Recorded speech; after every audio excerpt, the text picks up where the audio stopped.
What's up, everybody? You're listening to the Hustle and Flowchart podcast with your boys, Matt Wolf and Joe Fier. Check it. Hello, we're back again. Hello. Hi there. It's a rare day where it's actually lightning and thundering in San Diego outside. Yep, it's pretty wet out there, and it's lighting a spark on online content with SEO. Yeah, that wasn't cheesy at all. Brian Dean's on the show today, and he is not cheesy. I'm the cheesy one. Brian Dean from Backlinko.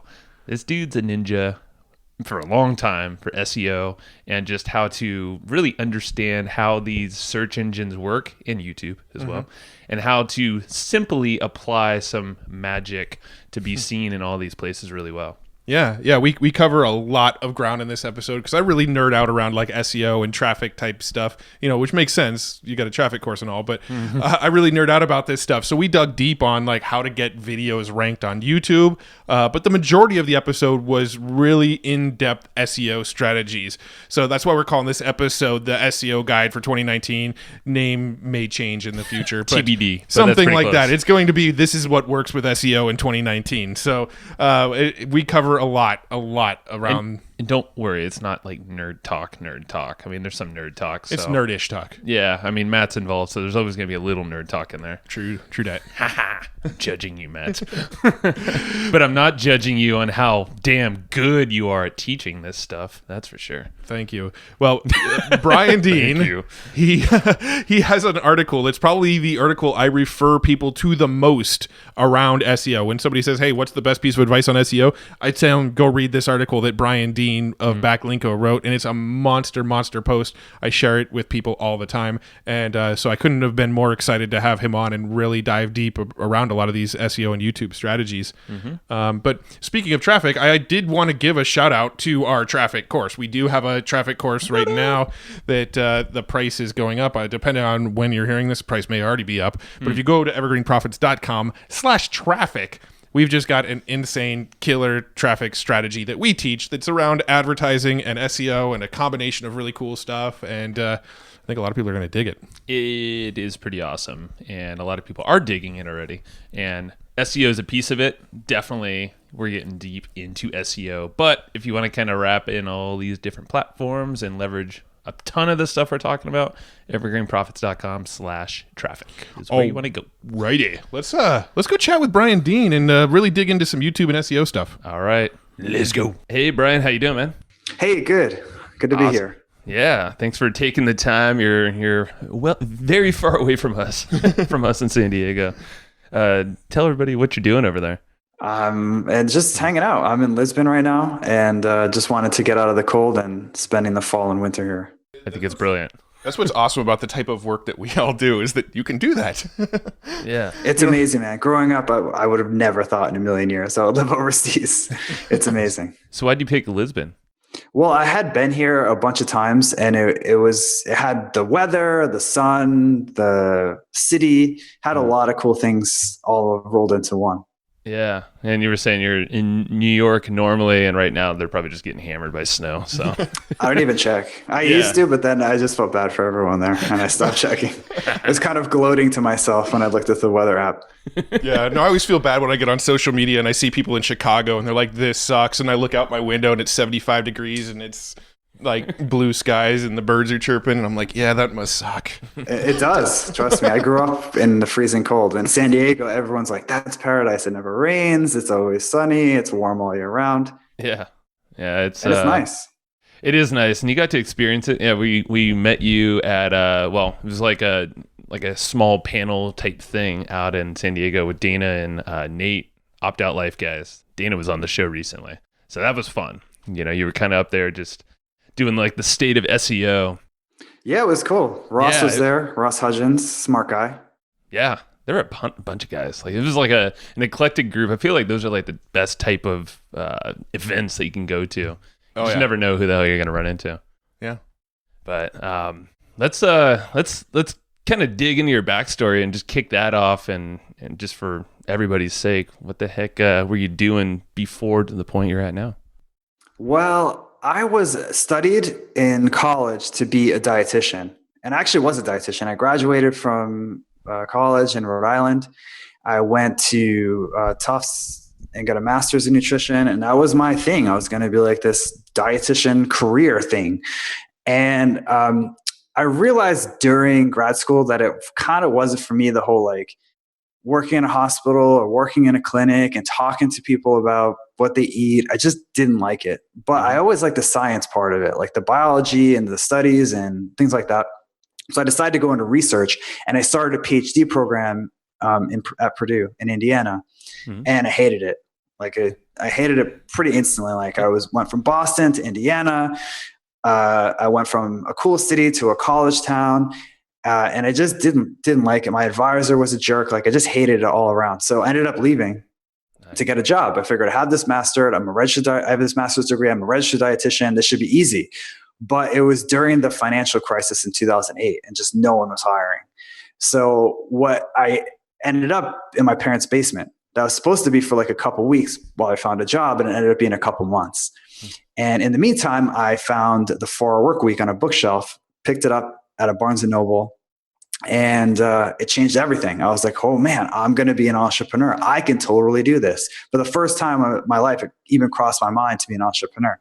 And then over many, many years of like failing and building sites that didn't work and doing stuff on the side, I ultimately had success in 2012 with an affiliate site. And from there, I was like, wow, this is cool. I want to learn how to do more of this SEO stuff that's legit. And I couldn't find anything that was good. All the resources that I found were really vague. They didn't have any actionable stuff. And I realized there were probably other people like me in the situation. So I decided to start Backlinko to fill that gap. Okay. That's how it started. That makes sense. And Matt, I think you've been following him for a while. I don't know what year. So I think, didn't you write a blog post for Noah Kagan's blog?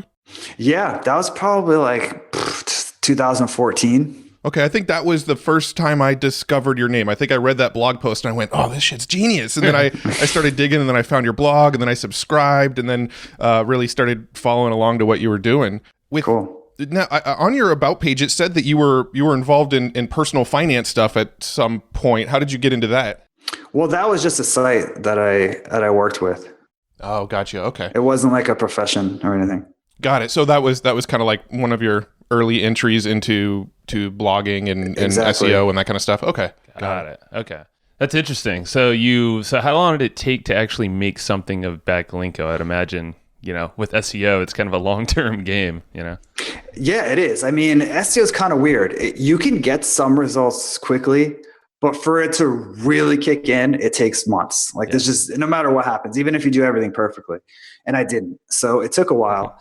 Okay. I would say I got some traction early on, like really, like within the first couple of weeks. I had published a couple posts that were kind of like, I knew my market. It was kind of like Kevin Kelly's 102 Friends. Like I knew exactly what I wanted to read. So I created one post back in the day called 17 Untapped Backlink Sources. And it was just like a list post of these little known strategies that I picked up that I hadn't seen anyone else talk about. And from my own reading, I knew that I loved anything that like no one else had seen or was a little untapped. And I started promoting that in forums, and people really liked it. So I got early feedback that was good. It didn't translate into a ton of traffic or links or email subscribers or anything like that. But I got early feedback that was positive that pushed me to keep going. And then I would say there's no point where I say this is the day everything changed or anything. But I would say within like 6 months, I knew I had the tiger by the tail and there was something good here. And I'm sure, and we all know this, SEO changes like almost daily, it seems like. But from that point till now, I mean, what are some of the big things that you've learned, I guess, with SEO that kind of still hold true? Well, the biggest thing is you need lots of links. So when I look at competitors in any industry, or if I'm helping someone with a site, there's a huge correlation between how many links you have and how high you rank in Google. And sites that struggle, when people tell me, oh, my site's not ranking for anything, I look at it, they don't have backlinks. At the end of the day, it's what you need to rank, and there's no two ways about it. Like you can create the best content, you can optimize it perfectly, but if you don't have links, you're not going to rank. That's been true since back in the day, since Google started, and I feel like it's such an integral part of their algorithm. Like it's built on that. It's not going to change in the future. They're becoming less important for sure as they add other ranking factors into the mix that eat up some of the pie. But in general, it's a huge part of the equation and it always will be. The other is you got to create stuff that people want to share. So whether people link to it or share it on social media or share with their friends, like your content needs to have a hook that encourages people to share, either with an audience if they're a blogger, or one-to-one if it's just a person that's like, I know someone that this is perfect for, and they would send it to them. Those are the things that if you have those two things, you can do really well, even if you mess everything else up. Got it. Yeah. No, that makes sense. And there's all these other factors, I'm sure, with like, time on site, consumption of content. So like there's 200 ranking factors Google has come out and said, Jesus, which is probably an understatement because that was years ago, and they've added more. They probably don't take things away. So add more stuff to make it more sophisticated. So God knows what it is now. Yeah. But the fact is, and you can go absolutely insane trying to optimize for all of them. But the big picture, those are the two things that matter most. So out of curiosity, right now, what is your current business model? I know, obviously you're doing a lot of SEO and you teach a lot of the SEO. How are you sustaining yourself through the SEO? Just training. So I don't do any client work anymore or consulting. I just sell two SEO training products. One's called SEO That Works, which teaches you how to rank in Google. And there's another one called First Page Videos that teaches you how to rank in YouTube. Okay. Yeah. So YouTube, we got to go down that vein too. So if you're thinking, SEO on your site and then YouTube, what are some of the commonalities there between the two? There actually aren't that many because they're two different platforms. Google is a search engine and YouTube is more of a discovery engine. Like the search engine is important. It's the second biggest search engine in the world. But in terms of how people find videos on YouTube and watch videos on YouTube, most of the views on YouTube, like 80%, come from suggestions on YouTube. Mm-hmm. So, when you go to YouTube now, I'm sure you've seen this yourself, like you land on the homepage and they have suggestions for you there that are personalized. Mm-hmm. And they're damn good. Like they're pretty spot on to what you want to watch. Of course, they're incentivized. They want to keep you on YouTube. They're going to get good at it. And in my opinion, over the last year, they've become ridiculously good at figuring out exactly what you want to watch when you want to watch it. And then as you're watching a video, they have the suggestions in the sidebar called suggested video, which is a huge source of views. So it's more of a suggestion engine than a search engine. So the algorithms work really differently. Like if your video is something that when they promote it around and people watch it and stay on YouTube, it's going to get tons of views because they want to keep people on YouTube. But it's not like as many people go to YouTube and search for something. So the algorithms are defined really differently. Like YouTube, they want you to stay on the video for a long time and then click to other videos and stay on YouTube. And on Google, they want you to get your answer as fast as possible. And they consider you a happy user if you do that. So they're kind of two different incentives and they're two different platforms. So there's some commonalities, like you want to produce great stuff and all the generic things. But in terms of how they work, they're really different.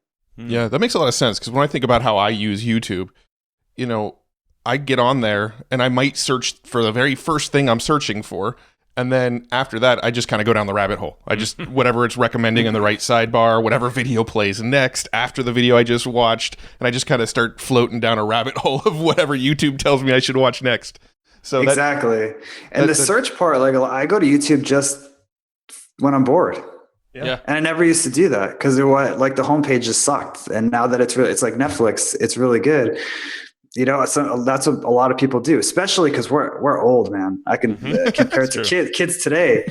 They grew up on YouTube. Like for them, YouTube is TV. Yeah, it's crazy the evolution of it all, huh? And we have I have a Roku. I think Joe might too. Something similar. Amazon. I have all sorts of stuff. Yeah, I mean we're both cable cutters. We don't have cable TV anymore because we sit around and watch things like YouTube and Netflix. For sure. And on like the Rokus and stuff, YouTube does look just like a Netflix. You just kind of scroll left and right through videos and just discover new stuff. So I do think that's kind of the new TV. That makes sense to me. So what are some, like, from your opinion, what obviously great content and all that stuff, but are there a couple things to land in those suggested videos that you'd suggest? Yeah, the number one thing is to keep people watching your videos and keep people on YouTube. So basically how YouTube's algorithm, they're much more transparent about how it works than Google. Either by mistake or by accident, they publish research papers that basically say like, this is a model of suggested video that might work. And basically how it works is they show you a video, and if lots of people click on that video and then watch it for a long time and then watch another video and go down the rabbit hole, they're going to keep promoting that video. Yeah. If video B comes on and people click on it and then they watch it for 2 minutes and then click away from YouTube, they're going to start showing video A a lot more, and video B is going to get buried. So the number one thing is if your video can keep people watching your video, but also just stay on YouTube. So one way to do that is to create playlists. So when someone watches a video on a playlist, it keeps them on YouTube longer because they autoplay related videos of your choosing, and you get views. You can also, suggest a video on your end screen that people can watch after your video is done playing. And just if you have a good channel, people will go to it, and then you have tons of videos there, and they'll just, I'm sure it's happened to you before, you end up on this channel about cats or sushi, whatever, and then you're like there for 10 hours. That's going to help all their videos do a lot better. So if you have a full-fledged channel with tons of good stuff, you're going to do better in general than if you have like 5 good videos, just because there's not as much for people to binge.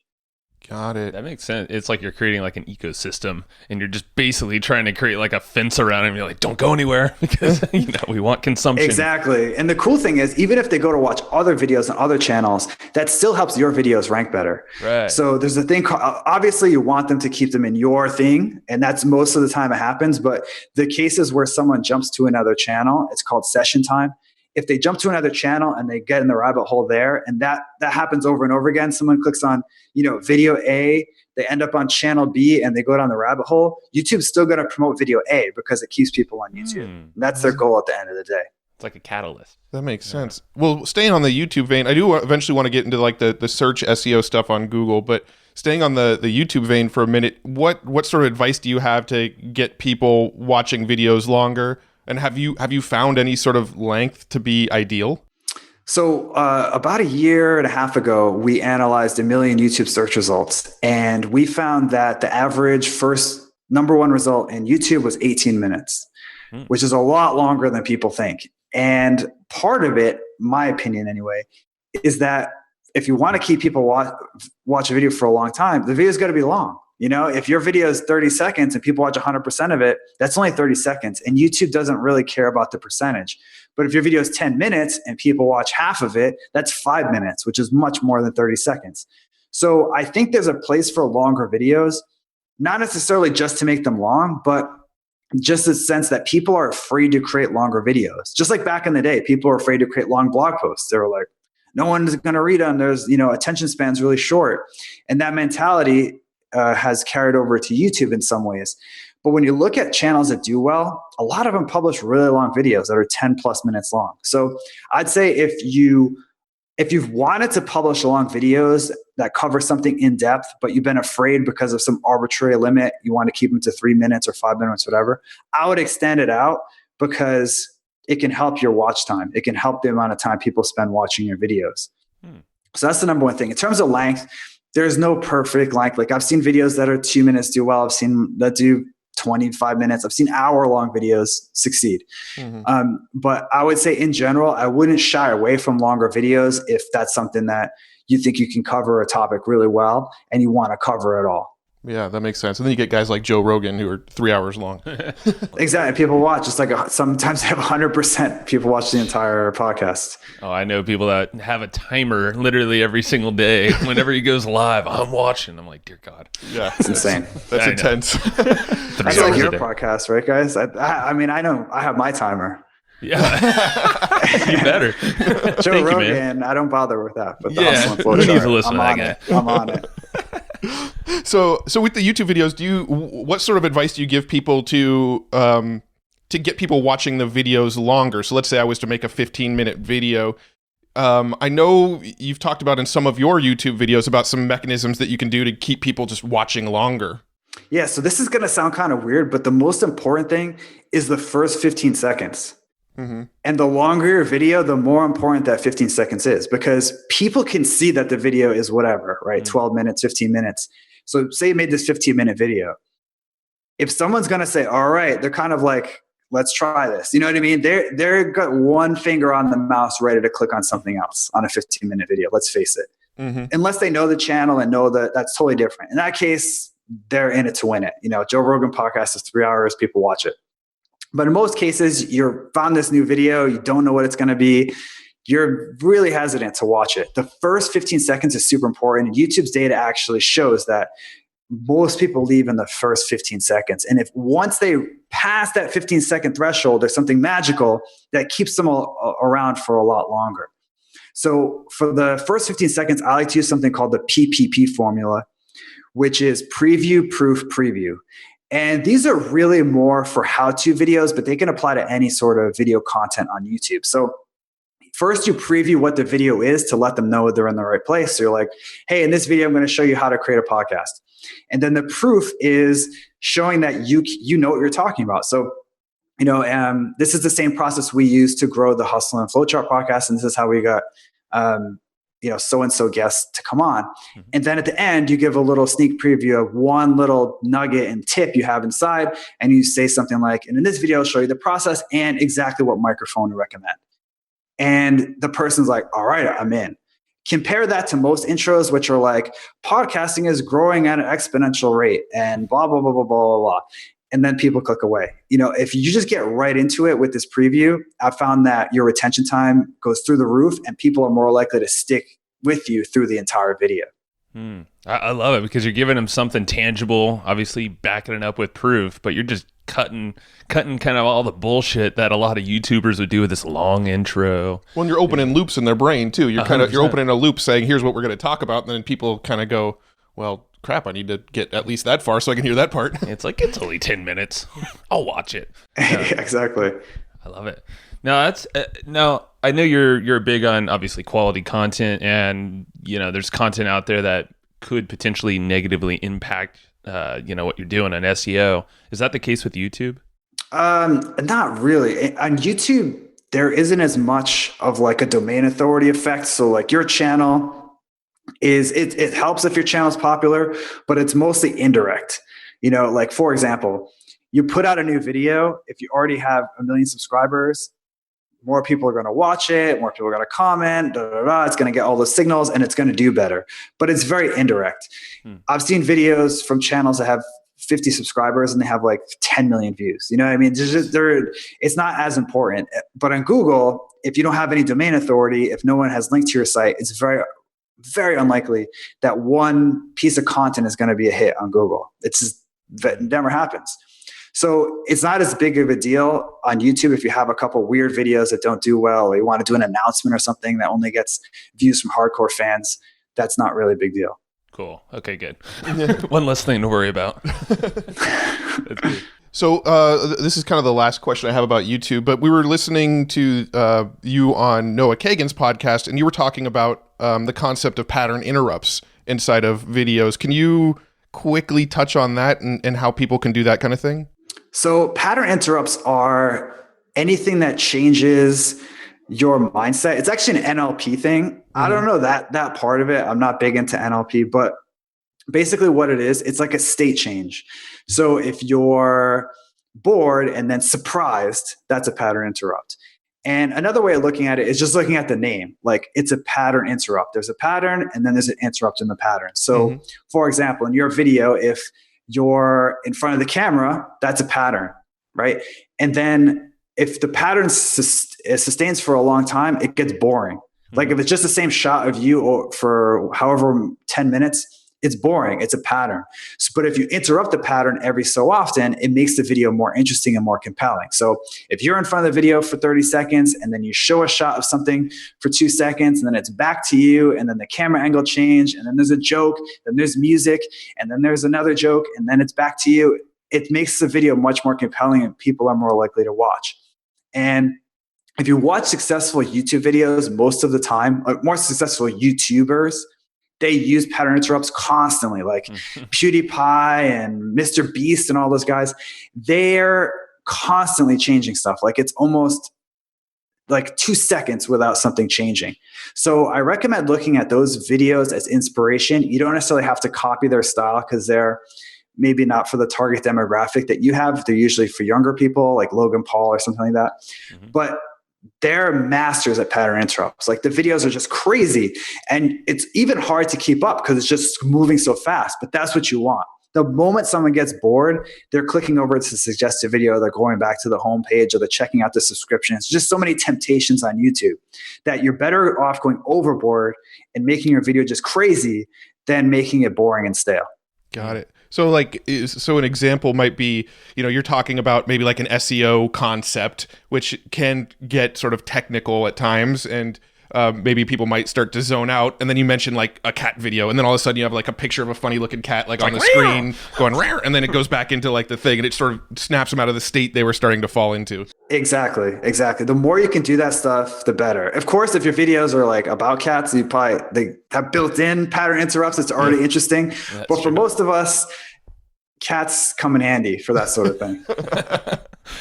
That's like these. Yeah, we should just start dropping cat sounds in our podcast. Maybe we need to start layering those in. That's cool. Now, the pattern interrupt thing, I remember because I did a lot of sales videos back in the day for a lot of big product launches, and that was a huge piece of everything. I always thought it was like every 10 seconds or so, there should be some kind of movement or some kind of new thing appear. And it totally works. We tested the engagement, and I was like, holy shit, okay. Yeah. Pattern interrupts. I'm curious, do you notice that have you looked at the data to see, okay, people tend to drop off around this time, so that's a good time to do it? Or is it sort of arbitrary? It's good to do that for the problem with YouTube is that you can't really edit existing videos, but it's good to watch your older videos and learn when people drop off. And you'll probably notice patterns. I had when I first started, I was really into storytelling. I was like, oh, storytelling is big, and you got to tell stories. And there's a lot of marketing hoopla about storytelling. That's a different topic for a different day. I don't really buy it, but anyway, I bought into it at the time, and I was always telling these nonsensical stories. And then at the end, I'd have some way it tied into SEO. And inevitably, my audience retention would tank when I started telling these stupid stories that had made no sense. And I was like, you know what? No stories. So instead of stories, I got right into the point. And if I did tell a story, it was just a very, very small example just to illustrate the point I just made. I didn't lead with the story. So once I took stories out, my audience retention went up a lot. Another thing that really helped, you can also do the opposite. Like look where audience retention tends to do really well. And I noticed whenever I showed something on screen, like text that was like a graph or a chart or keywords to search for or tools I recommend, audience retention was really high because people would pause it and they would write it down or they would go back to it. And that helped my audience retention in general for the entire video when I started adding that stuff. So yeah, the best thing to do is actually ignore my advice pretty much. Look at your own videos if you have videos and figure out what works best for your channel, your audience, your topic. Pattern interrupts will almost inevitably work for everybody, but there probably are a couple things that are unique to you, unique to your audience that you can identify and be like, okay, this is something that definitely is not working, or this is something that's definitely working, and then double down on what works and cut out what doesn't. Totally makes sense. Yeah, no, that's cool. And I know YouTube, I think semi-recently with their analytics and dashboard, the whole back end got a lot better, I believe. We don't go into YouTube a lot, but that's but that's what I remember is that's just a note that I'm mentally taking right now. I'm like, okay, we need a deep dive. Well, yeah, YouTube is one of those things that's sort of been, we know we should be we're doing it in our business, but right now, so with our YouTube channel right now, it's kind of like we curate other stuff there. So we'll make Facebook Lives and we'll do these podcast episodes and we'll, we make little videos and post them on Facebook to our group. And then we just pretty much repurpose it all so it's also on YouTube. And for some reason, our channel never seems to get any traction. Well, most people, there's a lot of people. Honestly, I don't think everyone has to be on YouTube, especially if you already have a multimedia format. Like you guys have podcasts. I feel like it's better to just be really great at one thing. Like I've thought about having a podcast for, forever. But what kept me from doing it is I have YouTube. And I feel like, I'm not like a megalomaniac. You need to watch me on YouTube, listen to my podcast, read my blog, you know what I mean? I'm not like that. I feel like if I have a great YouTube channel, I don't really need a podcast. And I feel like it's true the opposite. Like if you have a great podcast, which you guys do, you don't necessarily need a YouTube channel. Not to say you shouldn't do it, but I wouldn't feel guilty about not having it, and that it's not this must-have thing. I think that's really good what you said there, because it kind of gives, because I know a lot of listeners, they'll write in like, oh crap, okay, this is something I got to learn now, add that to the list. I'm like, no, pump the brakes.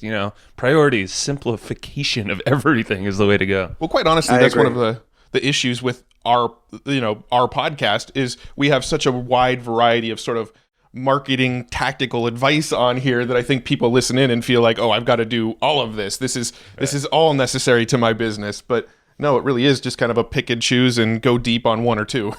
Right. Yeah. And it's what you're good at. Like if you're like an audiophile and you listen to podcasts and you're on, constantly listening to podcasts and you just can't get enough, then podcasts are probably what you should do because you know the space. Like for me, I love YouTube. I watch YouTube all the time. I subscribe to 1 billion channels and follow it. So for me, I know I can do better on YouTube than I could on a podcast. So that's the other thing. So yeah, don't feel guilty if you're not on YouTube. I'll be like the most chill guest ever. Actually, don't do that. Just quit.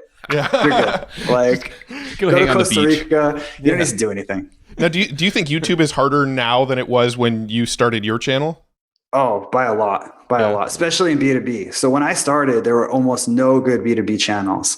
Wow. Every channel that was even remotely B2B was this like self-fluffing nonsense. It was like it was all about their company. It was like, our widgets can help you do blah, blah, blah. Our agency is great. And there was no value. That was I started about 4 years ago. Mm-hmm. Over the last couple of years, B2B has really blown up like this because people are realizing that it's not for kids. YouTube is huge. That has more users than Facebook, and people spend more time on it than Facebook. But it hadn't been taken seriously. Like people are obsessed with Facebook marketing, which I never have really understood why outside of Facebook ads. And they've kind of ignored YouTube. And over the last couple of years, people have realized that YouTube is super powerful and untapped. People spend tons of time on there, and it's a great way to get your brand in front of people in a compelling medium that's way more powerful than text.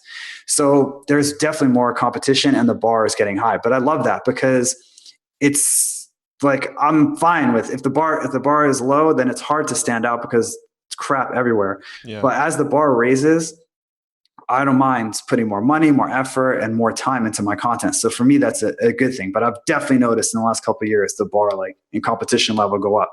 Yeah. We're on the same page with Facebook. We've always kind of thought it was a little overrated. Even Facebook advertising. I know everybody's super hot on Facebook advertising. We do a little bit of it, but mostly just from a retargeting perspective. That's about it. We think there's much better platforms.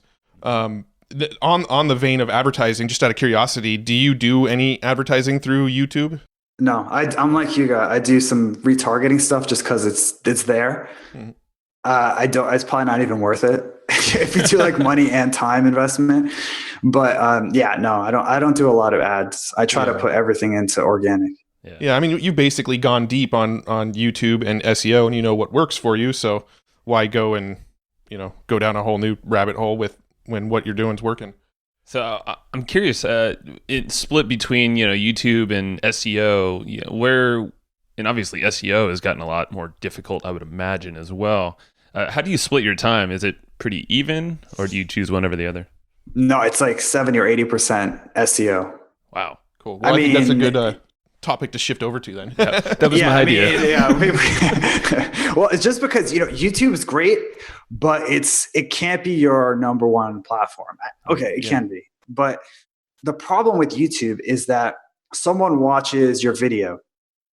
It takes the steps they have to take to become a lead or a customer is huge. Like they have to watch your video. They have to enjoy your video. They have to find out who you are. They have to click on a link in the description or go to your channel page, find the link to your site, land on your site. Your homepage has to be optimized and sign up for a lead and blah. It's like a million steps to become a lead or a customer. Mm. That said, that small percentage that jumps through all those hoops, they tend to become customers. So when I send out customer surveys for people that sign up to my courses, I'm always surprised at how many people say they found me on YouTube. Mm. It doesn't show up in my Google Analytics because people search for like Brian Dean or Backlinko in Google, and it ends up going through Google. Yep. But a lot of people find me through there, and it's such a powerful medium, video compared to text, that they're much more likely to feel like connected and part of the community and all that stuff. Yeah. But in terms of a traffic source, it's nothing. It's like a faucet versus a fire hose. It's not even close. Like Google, someone's actively searching for what you do or what you sell. They land on your page. They're already on your site, and your page can be optimized specifically to get that visitor to sign up or to buy. Like it's not even close. So I spend a lot more time on Google. YouTube is more of like a side thing that I think is important, but it's not nearly as important as your own site. Yeah, podcasting is very similar. You got to figure we have like hour-ish episodes. So if somebody's sitting with us for an hour, they're going to be pretty much our hottest prospects for, buying stuff and getting on our list and, going down our other rabbit holes. And we face the same issues where people end up just Googling or finding something else. Maybe it's an email because, we're trying to everything's interlocked. So it's so damn hard to track that. Yeah, that's why customer surveys, to me, this totally off topic, are awesome, because it seems with all these advanced analytics, multi-attribution tracking, blah, blah, blah, you don't know. Yeah. And if you ask someone, how did you find me? Like, it's old school, right? How many, before Google Analytics was even good, remember, so many sites would have that when you bought something or signed up, and they don't have that anymore. But I don't necessarily have that, but I send people surveys and ask them, how'd you find me? What made you decide to sign up? Blah, blah, blah. And I found that a shocking amount of people say YouTube, and it would never show up in analytics. And it's just another reason, talk to your customers. You'd be shocked at all the stuff that you'll find out. Yeah. It's YouTube's good for that stuff, but it's still, relatively speaking, a small percentage just because of the way the platforms work. It's like podcasting. Mm-hmm. Yeah, it's we always say podcasting is, and YouTube probably too, is like this invisible audience that you're talking to, that you're like, occasionally you'll get the email or the message, or you talk to someone in person, but in reality there's a crap ton of them out there, and it's amazing. But just it's weird.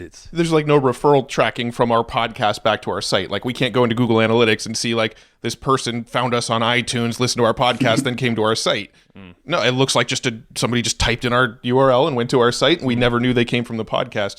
And that's what we get. We'll go to events, and we go to traffic and conversion every year and things like that. And that's some of the biggest feedback we get is, we've discovered you because of your podcast, and we would have had no idea without talking to people. So we totally resonate there. Now, I want to shift gears and really kind of dive into the SEO stuff on just Google search. Now, really, there's kind of, from my perspective, you might have a different perspective on it, but there's really kind of two things to focus on, like internal SEO, getting everything on page optimized, and external SEO. Is there more to it than that? Are there other factors, or does it really kind of, obviously those two things are pretty big topics in themselves each, but is there anything else other than kind of getting backlinks and doing on-page optimizations? Yeah, well, those are still the two of the big ones. There's a third emerging factor that is kind of a blend between the two, which is user experience signals. So how people interact with your site in the search results, that's becoming super important and more important, and it's eating away at the importance of the other two, although those two are still the most important, the foundation. So I would say those still two things are important. This third one is coming in real fast. Got it. So I kind of want to try to touch on each of those little buckets just a little bit. So let's start with the internal SEO. What, we're as we record this now, we're about to roll into 2019. We're, the date that we're recording this, we're about 3 weeks away from 2019. So I'm probably going to title this podcast "What's Going to Work for SEO in 2019." There you go. There you go. With internal SEO, what sort of 2 or 3 things are the biggest things to put your attention on? What's the 80-20 of the internal SEO? So the most important thing is to have one keyword per page.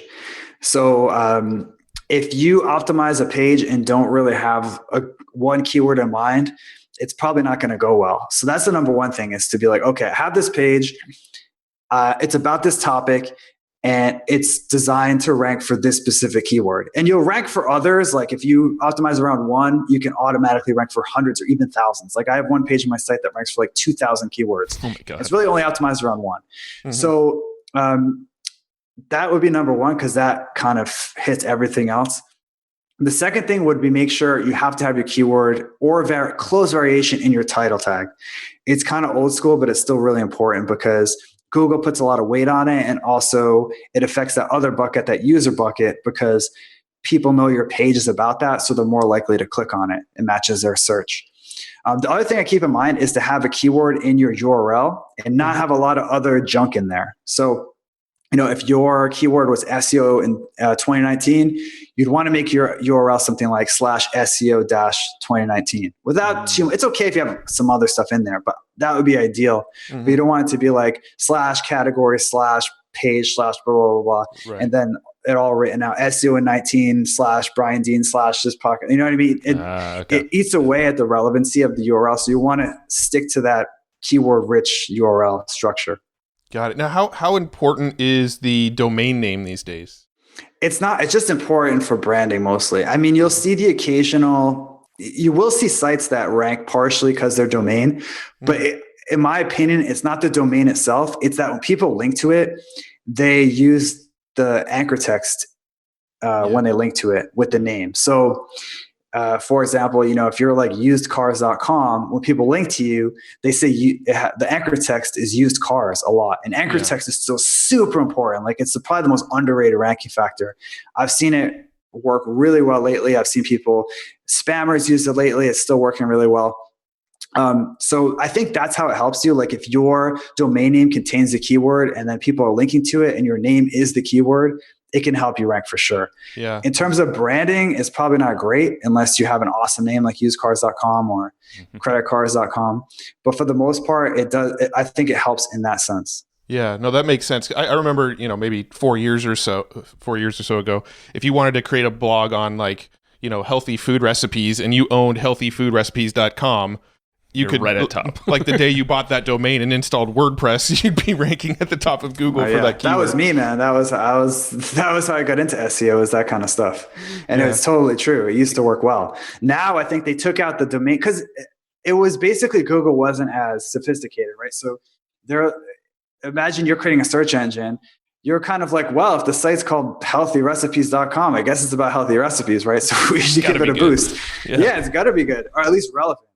You weren't as worried about good back then. You were just like, it was related to what they're searching for. Now they've nailed the relevancy and the quality too. So I think the bump comes more from these exact match anchor texts that people get from the name. So if people searching are linking to it and they're saying, Matt from Healthy Recipes, and they're using that as an anchor text, I think that helps a lot because they put a lot of emphasis on anchor text. Totally makes sense. Now, a question that I hear often is, what about the I'm drawing a blank on what it's called, like the .com, .org, .net. Oh, the extension or the... Yeah, your URL extension, I guess. So I ran into a Google guy a couple of years ago and asked him about that. And he gave me a response that made a lot of sense. And it was basically, we don't really look at it. And the reason we don't is because the domain names, at least before, like they created, there's 1,000 they released like a year and a half ago. But before that, most of the domain name extensions were country related, right? They're called CCTLDs, like country top level domains. So, but what happened was people started using them for other stuff that had nothing to do with the country, like .co, which became popular, is Colombia. And .io, I think it's Transylvania or something like that. It's a country CCTLD. Yeah. So from Google's point of view, if they looked at it and said, okay, this is .cos are Colombian websites, they're not going to rank them that highly in Google US. But they quickly realized that most of the people that register these domains, they're not in Colombia. And the same for .io, and tons of them are like that. So I think indirectly it can help or hurt you, but directly no. So for example, if you're a German site and you create a .de, it's going to help you rank in Google because people are more likely to click on it. Like if you're a German person, you search for a German keyword in google.de and you see a .com, a .io, and a .de, and you're looking for something German, you're going to click on the .de, and that's going to help your traffic and rankings. So I would say, based on what he told me, which does make sense and what I've seen, directly, it doesn't make a difference, but indirectly, it makes a huge difference. Got it. And And just from a branding perspective, .com always looks good. Right. Yeah, you can't go wrong with a .com. The original. Yeah. So then, just staying on the topic of internal real quick, how important is it to be sort of cross-linking your content on your site, like going back to old content and linking to new content and linking to your old content from the new content, things like that? It's important, but it's a little overrated because most people don't have any links pointing to their site. And internal linking, what that does is it passes authority around. You're linking from page A to page B, and page A sends link authority to page B. But if you don't have any link authority to pass around, you can interlink all day long. It's not really going to make a difference. So a lot of people do that and they find it doesn't help and they wonder why. And that's why. You need to have links from other sites pointing to you for that to help. But once you have that, it's super important and it can help a lot. Got it. Okay, so then let's switch over real quick to external SEO, because I think this is probably the more difficult part of SEO, at least from my experience. The harder part of SEO is getting people to link back to you. So what sort of advice do you have? What's kind of the 80-20 there? What advice do you give people? So I think the number one thing that I've picked up over the years is your content needs to have one thing that'll make people link to it. So which I can give you some concrete examples. So if you're publishing 10 tips for whatever, it's probably not compelling enough for someone to link to. No one's going to log into WordPress and go through all this hassle and add your link, even if you email them. Mm-hmm. So the number one thing is to have a hook that gets people to link. And the thing that has worked well for me, and I've seen work in other industries over the years, is numbers, or having numbers on your site. So it can be a case study. How we grow a podcast by 158% using this strategy. Then someone has an anchor that they can link to in future blog posts. So whenever someone wants to talk about a way to grow a strategy, a way to grow a podcast, they can cite you because you've grown your podcast by 158%. And they'll do that. But if you just say we grow a podcast or 10 tips for growing a podcast, it's all about having a number. So, a couple of years ago, we did a huge Google ranking factor study with 1 million search results, and people link to it like crazy because it's just full of data and numbers. And that was an extreme example. That was really expensive and hard to do, and I don't necessarily recommend that, but it just goes to show the power of numbers. A lower tech example is I published a case study of how I increased my subscribers by conversion rate for email subscribers by 785% using this strategy called the content upgrade. And it gets linked to all the time because I have that number in there, 785%. So then when someone's writing ways to increase your email subscribers, they link back and they have that number. Mm-hmm. So I'd say the number one thing is when you sit down to write a post, if you want someone to link to it, you got to think, why would someone link to this? And a lot of times the number is the answer. That's really cool. Yeah. And it's this tangible number that people want to kind of know the answer to. Mm-hmm. Whereas a list, and they're I've seen a million out of those. Exactly. Yeah. Something is tangible is the word I was looking for. It's perfect. Yeah. So with that kind of thing, are you kind of, you're putting that stuff out there and you're hoping that the right people will find it and link to it? Or do you have sort of an outreach strategy to make sure that people see it? Oh, you definitely got to have an outreach strategy. Because if you hope, there's so much content that it's really unlikely that people are going to find it. Mm-hmm. WordPress has a stat that 2 million blog posts are published every day. Wow. And that's just on WordPress powered platforms, which is a big chunk, but not all of them. So it goes to show there's a lot of content that comes out. So even if you put out really good stuff, you can put out amazing stuff. If you don't have an audience, it's going to be really hard to get it in front of people. And that's why I recommend using blogger outreach. I actually just wrote a guide on blogger outreach a little bit ago. That can go into the details on how to find people to reach out to, email scripts and things like that. But the gist is you just outreach is key because you could just get it in front of the right people. Mm-hmm. You don't necessarily have to ask them to link or ask them to share. If you get it in front of enough people, some of them will link, some of them will share. Maybe in a future post, they'll remember because you had a cool case study and they had to cite, they need an example and you're top of mind. But yeah, outreach is super key. And it's something that I did in the early days. I hustled like crazy, sent thousands of outreach emails, and it made a big difference. Makes sense. Yeah. Okay. Now are the sites that link back to you, does the domain extension matter for that? Because I remember a few years ago, everybody was saying, you need to get the .gov backlinks. You need to get the .edu backlinks. You need to get, like, those are higher value backlinks. Does that still hold true today? Well, it's funny you say that because someone recently asked a Google rep that same question, and they said that actually they put edu links lower on the totem pole because they get spammed so much because of that that idea that like everyone's spamming them, finding ways to get links on them, that they basically devalue them, and they've actually recommended that edu sites no follow all of their links to other sites just to kind of reduce the level of spam. So I don't think I don't know if it's true, if that was just a way to discourage people from spamming them. But the point is, I don't think there's anything special, but those sites just tend to be authoritative anyway. And that, I think that's why they are or were powerful, because they have more authority. I don't think it was anything magical about their domain name extension. That might have been true maybe back in the day, in the early Google days. Like if I'm Google and I'm just starting, I'm like, hey, these sites by default, like not just anyone can make an edu or a .gov site. You need to be like a trusted organization. Let's put more weight on those links. It makes total sense. But once you pass a certain threshold and you can people are spamming it and whatnot, I can see why they would say, you know what, that doesn't really matter. Got it. Yeah. Because I've heard a lot of people, talking about, what do they call it? Like scholarships? Oh, right. Oh yeah, scholarships. Yeah. Where basically you give somebody like $500 towards their school or something in exchange for them to write an article about you or something like that. I don't remember. Nate was talking about it at that event that we were all at.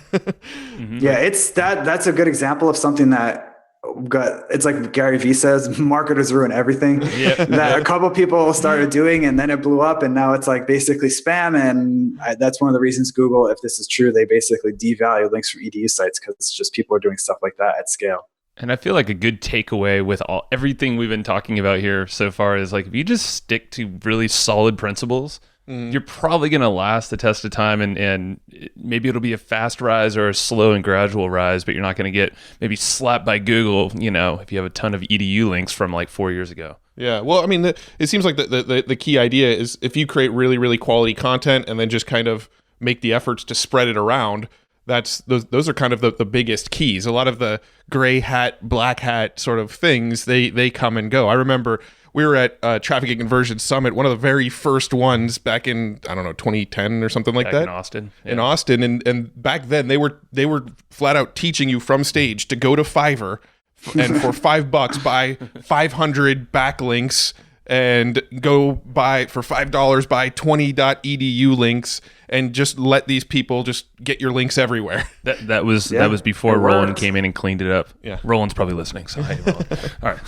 So, it used to work. Yeah, it was I wouldn't say good advice, but it was actually, it worked. So, and no one saw it coming that it was going to stop, but it did. Got it. All right. So anything else on external external LinkedIn stuff? No, I think that's pretty much it. I mean, there are tons of tactics and things like that, and another shameless plug from a content that I publish, but it goes into a lot more depth than we can do here. Yeah. I published a big post the other day of link building strategies. It has 178 link building strategies. So awesome. You can go there, go nuts. You can sort them by beginner, intermediate, and advanced. So you can find strategies that are more like for your level, and you can go nuts. Awesome. Because there are a lot of strategies. So and it depends on where you're at, kind of what niche you're in. There are different opportunities and stuff, but that's a good place to start. Sweet. Well, we'll definitely link up any of that kind of stuff in the show notes for this episode. So then the last little quick rabbit hole is the user experience. What kind of quick tips would you give people to optimize that user experience? So the number one thing is to make sure that people want to click on your result. So your title tag should include your keyword. That's the science part. The art is how do you use your keyword in a way that's compelling too and create a cool headline. So the reason that's important is because Google pays really close attention to how people interact with the search results when they search for something, especially if they don't click on a particular result or they do click on one more than average. So like, the number 4 result gets about 8% of the clicks or 10% of the clicks. If it's getting 20, that's telling Google, wow, this result's really relevant. People want to find this. Why are we burying it in the number 4 spot? We should move it to 1 or 2.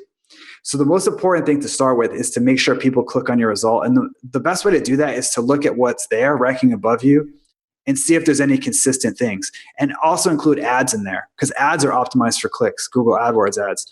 So kind of take inspiration from them and apply that to your title tag. So for example, when I had this post about list building that I wanted to rank for the keyword list building, and I looked at the ads and they all use they all use terms like list database and email list, and they weren't using stuff like how to build a list. Like they're specifically talking about email lists, because they must have tested their ads and realized that list building was too vague. It had to be about building an email list or email list database. So I used those terms in my title and description tag, and I got a higher click-through rate, and it helped me rank number one.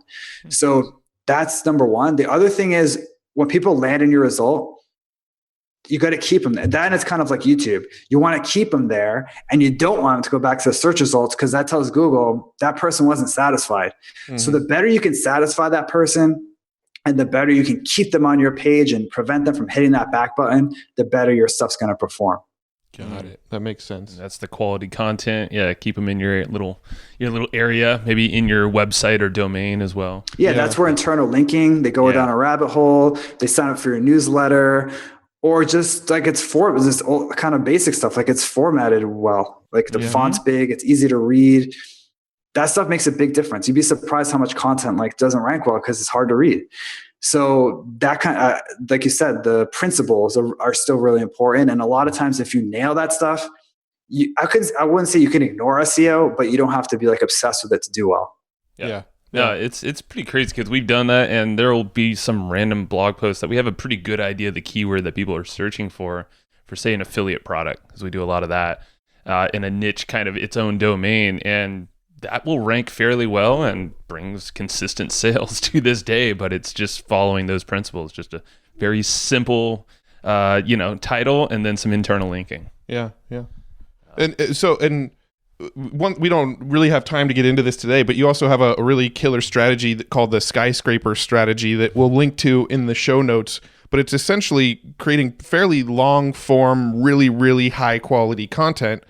And you've got this whole strategy around it where once you've created it, you kind of do some outreach beyond that and things like that. So we'll definitely link that up.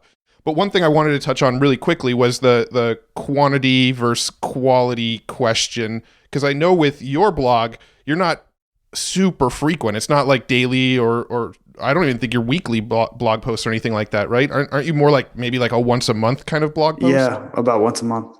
Mm. And so, I think a lot of people have been fed this notion that you need to be creating content very consistently, like daily content is what matters.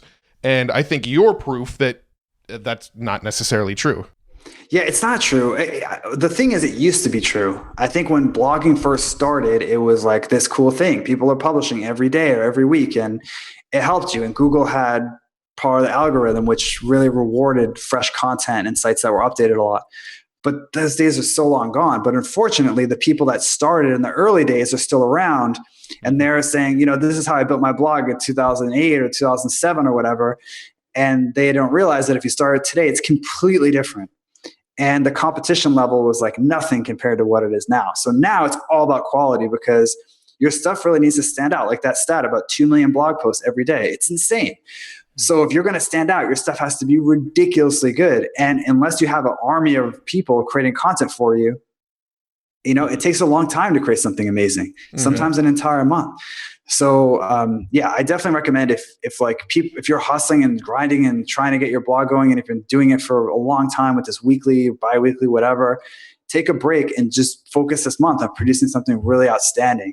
And most people find that it does a lot better than 50 blog posts that are mediocre. For sure. Yeah. And that's when my wife was recently starting her blog in this whole new niche. I told her to skyscraper. Yeah. Nice. method, go use that. Stop hustling. Don't be like the other people. Yeah, I got to be honest. When it comes to SEO, I think your blog post on the skyscraper technique is probably the blog post that I've referred to the most amount of people when they ask about SEO. Definitely. Wow. So it's not even really an SEO post. It's funny how SEO is more about content now. Yeah, exactly right. Yeah. So what are, before we kind of wrap everything up, are there any essential tools that you use or you'd recommend for all the stuff we've been talking about? The tool I use probably most is SEMrush for keyword research because, most keyword research tools, you like type something into it and it gives you a list of suggestions, which is helpful, but I just can't be bothered to do that anymore. Like it's just such a pain. Now with SEMrush, you can put in a competitor and you can just see all the keywords they rank for. And if they're similar to you, like, they're similar size and link authority and all that stuff, if they're ranking for something, you probably can too, especially if you skyscraper them and create something better than they put out. So for me, it cuts through the kind of the noise of the keyword research tools and gives you a list of keywords that are all doable. Very cool. Yeah, we use Ahrefs in our business. We haven't really used SEMrush a whole lot. We used to. Yeah, For a little bit. I think you did. I never really got into SEMrush. That was more me. Yeah, nowadays we use Ahrefs because I kind of felt like Ahrefs did what SEMrush did, plus what BuzzSumo did, plus has some like internal audits it can do on your site for on-page optimizations, and it seemed like it did a lot. But you don't think that that's necessary? You think SEMrush is probably the best way to get into it? I find I use it a little bit more. It's a little better at that thing that I just mentioned than Ahrefs. But the good thing about Ahrefs, like you said, is that it's a better value overall because you get the best link analysis tool in the market. You get a really good keyword research tool, the type where you type it in and you get suggestions and information on it.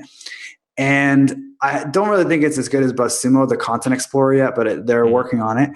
And you can reverse engineer competitors' keywords. It's not as good as SEMrush, but in terms of like an all-in-one suite, if you just were like, okay, I want one tool for everything, I think Ahrefs is probably your best bet. Cool. And then on your blog, do you use like WordPress SEO by Yoast or anything like that? Yeah, that's the one I use. Yeah, cool. That's what we suggest all the time too. It's so easy. Sweet. Turn the light green. That's always our rule. I like being validated that we're at least doing some things right. A couple things. Most things not. So wrapping it up, we always like to ask, are there any books you like to go to often or ones you recommend to other people? That's a good question. I would say I read mostly nonfiction, like repeat style, and not business books. Like Under the Black Flag, I've read a lot about. I like pirates, so I've read a lot of pirate books. That's an awesome pirate book that I've read a couple times. So for me, I stopped reading business books like a year and a half ago. So I don't really read that. The only one I've read like a lot that's even remotely business related is The 4 Hour Work Week and recommended. Like I've read that probably like 10 times. That's curious. Probably it though. I kind of hate business books. They're so boring. So but 4 Hour Work Week's so cool that I can read it like again and again. That was a big catalyst for us in our business too. That was one of the early books that we read. But I haven't read it in years. But the fact that you reread The 4 Hour Work Week, I think you're the only one that's actually said that. There's probably still ahas. I know a lot of the stuff could be outdated, but it's the principle. Yeah, a lot of it's outdated, man. Like it recommends you do AdWords test, and Ferris is like this totally different person if you follow him now in his podcast. Like he's like this brash, arrogant dude, and now he's more chill doing meditation and whatnot. But anyway, it's cool to read because it's more for the inspiration than the tactics. Like even when it came out, I followed it to a T and just fell flat on my face. I don't think the tactics were necessarily like one size fits all, but in terms of inspiration, in terms of like, hey, I'm doing too much, or there's more to life than working all the time, or maybe I can have someone help me with things, man, can't be beat. Yep, for sure. And those are principles that we'll always have to live by to actually be happy with business. So your main website is backlinko.com. That's where you talk about all the SEO and YouTube strategies and all that kind of stuff. Is there anywhere else other than that you want people to go check out? Any social medias you prefer people to follow you on? Anything like that? No, that's the best place. So I'd recommend they go to backlinko.com and sign up for the newsletter because there's a lot of exclusive content that I only send to email subscribers. Very cool. Cool. Yeah, we'll link it up along with everything else we mentioned because that's a rabbit hole. Backlinko. That should be your go-to bookmarked resource for everything SEO. Thanks, Brian. This has been fun, man. Hey, thanks for having me. All right, have a good one. All right. Thank you. And I hope you just enjoyed this episode you just listened to. Now, right now, before we sign off, I have a few things I would love for you to do. So the very first thing is to go find our guest on Facebook and tell them that you loved their episode with us. That's going to help them just feel good about themselves, but also it's going to spread the word a little bit more for us. So go find them on Facebook. Everybody's on Facebook, and go say that you love their episode and maybe one cool thing that you learned there. The second thing is to go to iTunes and subscribe to our podcast. Just look up Hustle and Flowchart and hit the subscribe button. And the very last thing, the third thing, is to leave us a review on iTunes or wherever you're listening to this podcast and help us spread the word more. That's how more people are going to get this awesome knowledge, this cool podcast training, and a whole bunch of other cool free training that we give out at evergreenprofits.com. So that's about it. Go find them on Facebook, go subscribe on iTunes, and leave us a review. You would be amazing if you did that, but you're always amazing. So thanks for listening, and we'll catch you in the next episode.